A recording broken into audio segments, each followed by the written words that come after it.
your ruler. Zod. Your lands, your possessions, your very lives will gladly be given in tribute to me.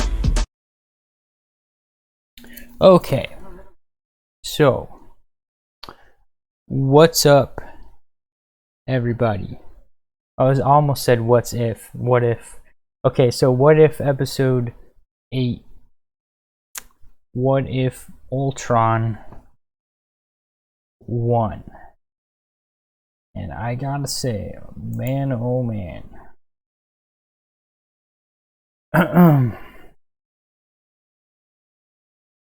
This episode, dude, when this series started, like, I was really, when I first saw a trailer for this series, I was like, oh man, this series is gonna be cool.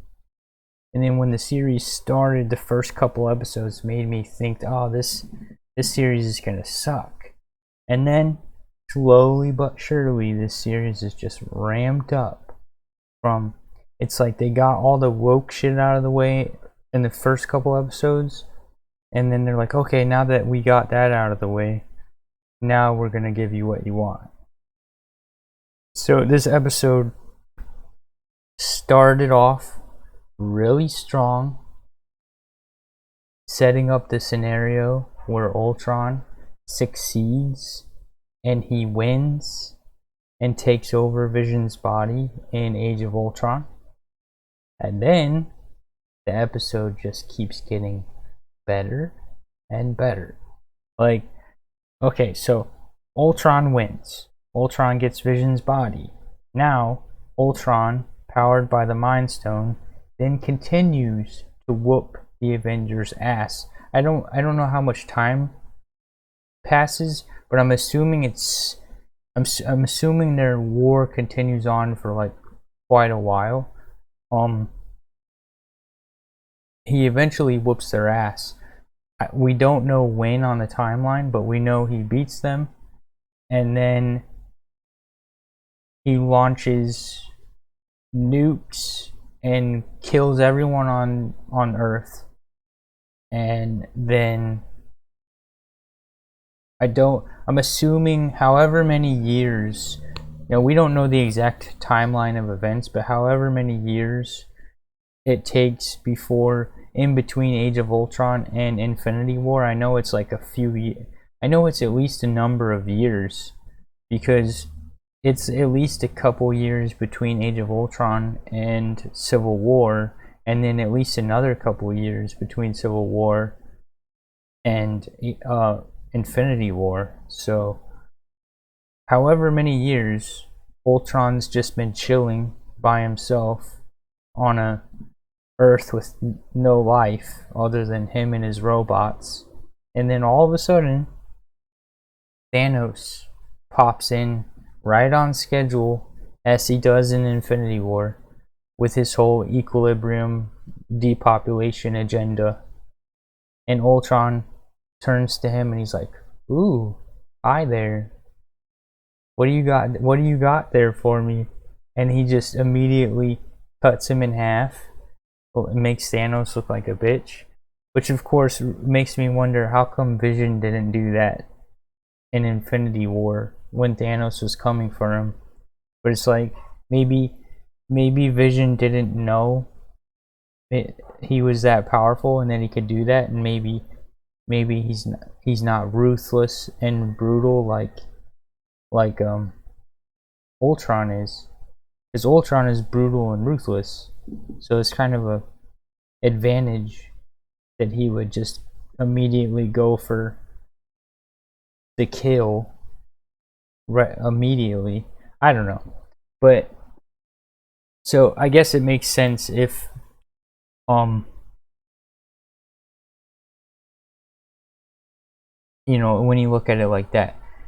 And I also guess it makes sense that if, when you consider Captain Marvel, who got her powers from touching an Infinity Stone, can wipe the floor with Thanos, because we've seen that Captain Marvel can manhandle Thanos, even though to me that makes no sense. But the logic is that she got her powers from an Infinity Stone.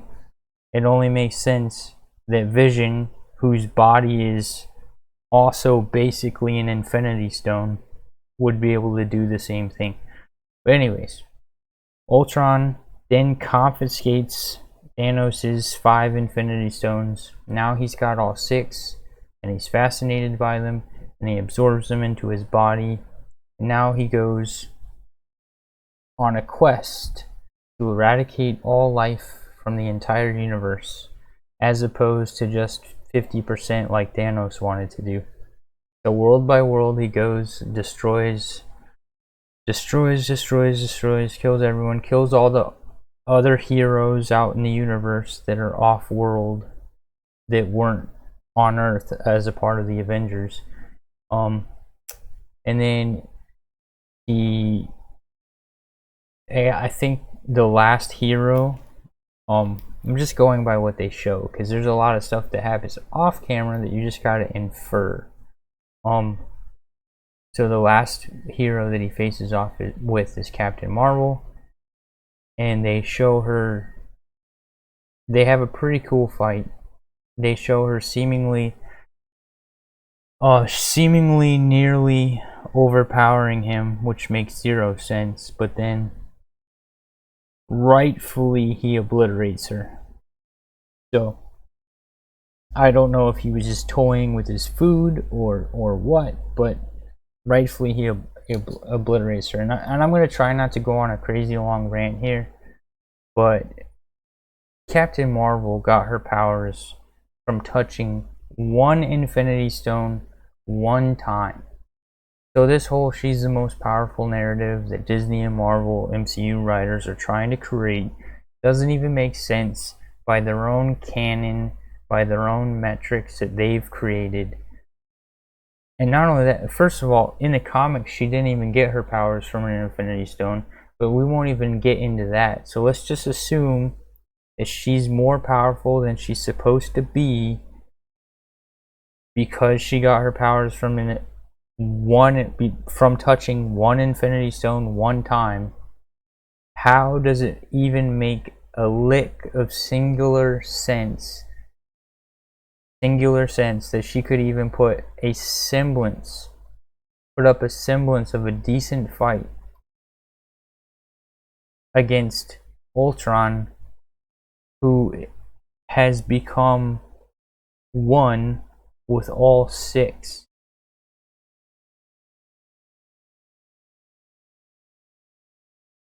By every metric, in the simplest of forms, in the simplest of calculations, that is 6 times as powerful. And that's being conservative. It's absolutely ludicrous that she'd even be able to put up any fight at all. But like I said, maybe he was just playing with his food, but he should have been able to delete her like a fly with 0 effort. Anyways, moving on. So Ultron has deleted all the life from the universe, kind of like Darkseid and the anti-life equation. Weird how all these villains are always into eugenics and depopulation. You'd think people who are such huge fans of all these movies would actually absorb some of the messaging and symbolism, but hey. Anyways, so Ultron is just sitting there in solitude in the empty universe that he's killed all life in, and all of a sudden, bam, he senses the Watcher watching him. And it kind of reminded me how in Justice League the Snyder Cut, when the Flash is moving so fast and he thinks he's safe from Superman, and then all of a sudden he sees Superman's eyes tracking him, and he's blown away that Superman can even comprehend that level of speed, let alone pose a threat to him while he's moving that fast. Basically like representing insane levels of incomprehensible power. So upon sensing the Watcher's presence, Ultron now knows that there are other universes to conquer.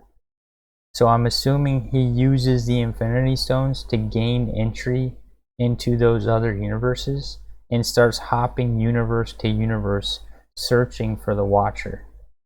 And now the Watcher is super worried about Ultron, because him finding him and somehow, like, I don't know, like absorbing him or destroying him would make him even more incomprehensibly powerful and probably destroy reality itself. I don't know, but something really bad. They don't really say what the consequence, but we're already at like really bad situation levels, so like infinitesimally more bad. So the Watcher is worried about Ultron finding him, and he's watching all these other universes for a version of the Avengers who might be able to find one way to actually stop. Now, I could be wrong. I could have misinterpreted this. These could just be Hawkeye and Black Widow from the universe where Ultron won, and they just somehow survived the nukes, whereas everyone else didn't, and that maybe that's what happened. But I interpreted it that they were just, I don't know, that they were just a different universes, Hawkeye and Black Widow. But I think I'm wrong. I'm just now realizing I think I'm wrong in that. I'm thinking these are the same Hawkeye and Black Widow where Ultron won and got all 6 Infinity Stones, and they just somehow survived. Oh yeah, they were in a bunker when it happened. I am remembering that it did seem like they were in a bunker when all the nukes fell. So yeah, they survived. So okay, so they survived everyone else on Earth dying, and now they're searching for a way to beat Ultron, and they're in a big archive. It's a big archive base that kind of looks exactly like the archives at the end of the Raiders of the Lost Ark, which they make a joke about. Indiana Jones and the Raiders of the Lost Ark. I don't know. So they're desperate, they're distraught, they're searching and searching, and there's this really cool scene where they're just about to give up, and the Watcher is so desperate and on the edge of his seat, and he's desperate to help them because they're literally right next to the box that has the answer, and he is almost ready to break his code of ethics or whatever it is that he follows that tells him that he can't intervene. But then right at that moment they don't give up and they find it. Basically, like the messages or the, I don't know if there was not a message, but like it was just a good scene. It was just a powerful scene, and it was basically like never give up, never surrender. It reminded me of that meme where you see the dude, he's mining and he digs a really long tunnel, and he did all this work to dig a huge massive tunnel, and then he's one little barrier away from a giant gold mine of diamonds, and he gives up and he walks away, and he was just this much away from a giant gold mine of diamonds. So speaking of diamond hands baby, anyways, if you're a GME ape, you know what I'm talking about. And if you're not a GME ape, GameStop, and you don't know what I'm talking about, and you don't know about the giant fraud that is the entire US stock market, then I recommend you starting to do some research right now and go down a rabbit hole for yourself. And at the very least, if you're too lazy and you don't want to go down a rabbit hole and learn about all that, then I would say buy some GameStop, at least 1 or 2 shares, to hedge yourself. What's the worst that could happen? You lose a couple $100 or get rich, right? I mean, that's only if you're too lazy to do the research. If you do the research, you're not going to be worried about losing it, because you're going to feel so much conviction that you're right, that you're going to be like, well, Ferraris or food stamps. But anyways, moving on. I do highly recommend you look into that. GameStop, buy some GameStop shares. Okay, so anyways, Ultron finds the Watcher. He breaks into his plane of existence, or his home, or whatever you want to call it. He finds the Watcher. Right when that happens, we're seeing Natasha and Hawkeye going to find Zoloff in the secret Winter Soldier base that we see in Civil War. It's basically the Winter Soldier base in Civil War, where Captain America and Winter Soldier have the final battle with Iron Man. It's that base. So there's another copy of the Zoloff AI in that location, and they go there, they find him, they strike a deal with, well, not a deal with him, but they say, hey man, listen, everyone's dead, the whole world's dead, you want to help us or we're gonna destroy you too. And he's like, okay. And then he uploads the Ultron bots show up. He uploads himself to one of the Ultron bots, and the Ultron bots are attacking, and they escape. They're trying to escape, and then because Zoloff tries to shut them down, but it doesn't work.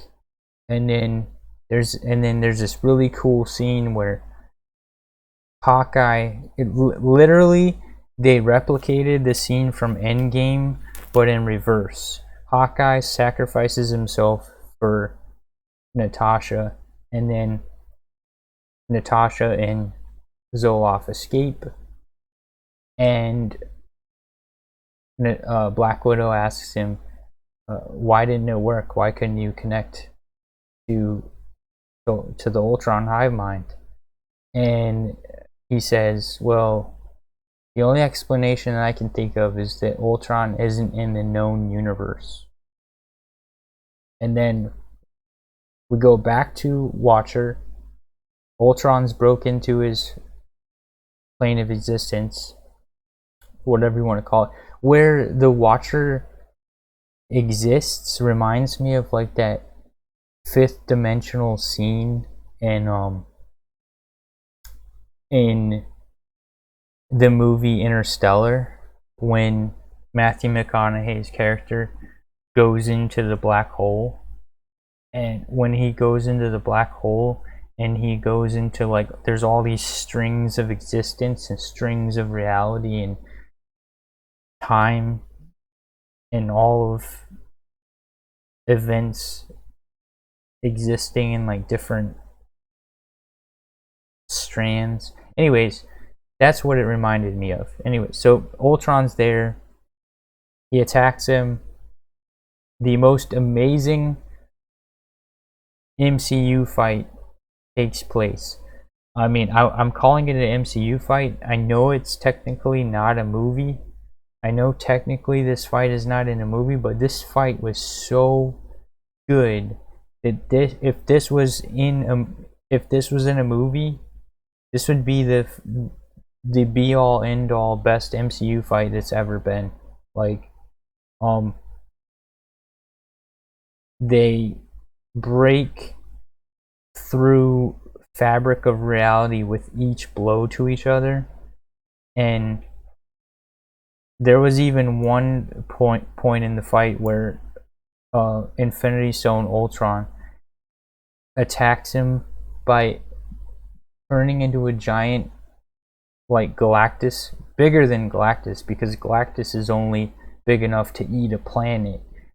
Ultron turns big enough to eat a galaxy, and he eats a galaxy, and then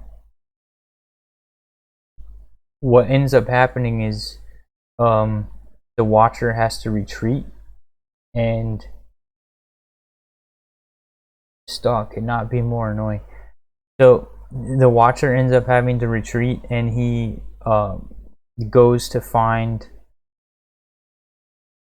Ultron's like, it doesn't matter if you watch or if you run, you can't stop me or whatever. So the Watcher then goes to find the version of Doctor Strange earlier in the series that became an abomination. And if he comes back in one more time, pacing back and forth, I'm sick of it, dude. He drives me fucking nuts. Anyways, because he'll just do that. He'll just do that. He'll walk in, and then he'll walk out. And as he walks out, he'll side eye me because he knows that see that table right there in the tripod. He knows he's not supposed to. He knows he's not supposed to go in there, and he knows he's not supposed to jump on that couch. He's got plenty of other couches to be on, and then he'll fucking side eye me to try and do it. He's a little fucking asshole. Anyways, he sidetracked this video, so now like this 20-minute video has got this whole rant about the dog at the end of it. Little fucking bastard. Anyways, completely distracted me from my train of thought. That's why I'm pissed. That's why I'm pissed. The Watcher retreats. He goes and he finds Doctor Strange, the dark version, not our Doctor Strange, the one that became an abomination of himself earlier in the series. And then he asks him for his help because this dude, because he was the only one. If you remember that episode, Doctor Strange loses his heart instead of his hands. If you remember that episode, he was the only other being so far in the multiverse who became so powerful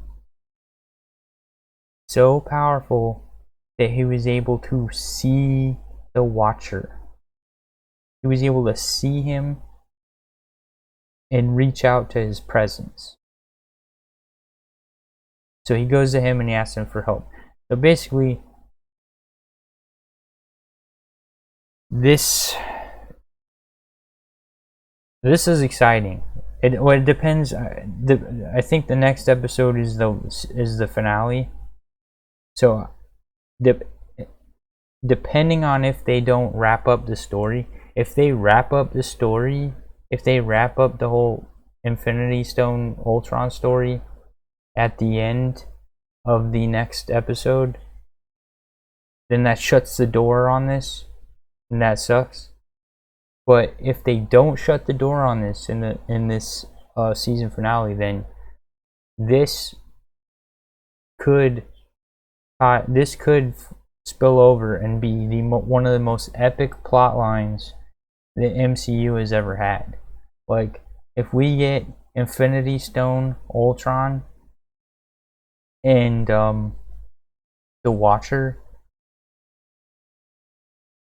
in the multiverse movies for spilling into the whole plot behind the scenes. You know how Thanos was just a plot behind the scenes all throughout the first Avengers movie, all the secondary movies, and then the second. So how it was like the MCU was like the lead up films, the Iron Man ones, the Captain America ones, the Thor ones, the Incredible Hulk ones, and then the Avenger one, and then after the Avengers one, everyone got their second and third movies. Iron Man got his third movie, and everyone else got their second movie. And then Avengers 2 came out. So basically, this will be like the plot building up behind the scenes. This could be pretty cool. Like, if Infinity War Ultron ends up being part of the multiverse war, not even to mention all the crazy stuff going on with those powerful dudes that I don't quite understand from the Loki finale. This is gonna be really cool stuff. Anyways, I'm gonna check out a breakdown of it because I'm not really good at explaining it. But anyways,